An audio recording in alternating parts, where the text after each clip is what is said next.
أن الإسلام في نفوس الأمة لم يضعف ولم ينهزم ولم يكسر كما هو في يومنا هذا، حيث يمارس أعداء الله وأعداء الأمة سياسة خبيثة لتضعيف ثقة الناس بدينهم وبربهم وبأمتهم وبقرآنهم، وكأن مشكلة الأمة الآن هي الإسلام.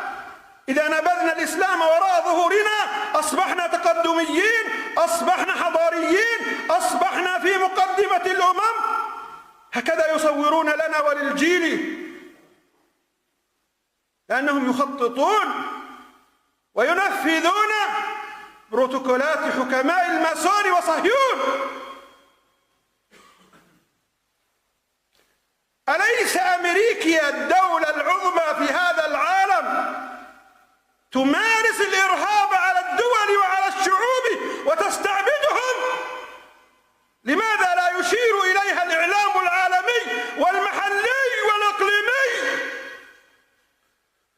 لماذا يفتخر المثقفون من أبنائنا بحضارة أمريكا وموضات أمريكا ودولارات أمريكا وعسكر أمريكا والفيلم الأمريكي؟ لماذا يفتخرون؟ أليس اليهود يمارسون الإرهاب العالمي والدولي؟ ألم يسرقوا بلادنا فلسطين؟ ألم يمارسوا الإرهاب على الشعب الأعزل المسكين؟ لماذا لا يشير إليهم الإعلام العربي والإسلامي؟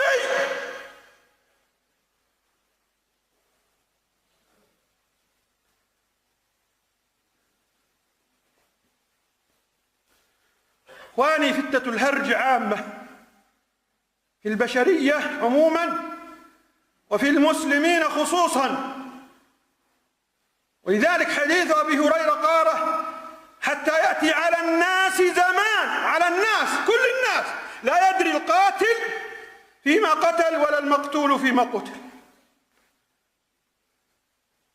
لماذا لا يدري القاتل فيما قتل ولا المقتول فيما قتل؟ يجب أن نقع عند هذا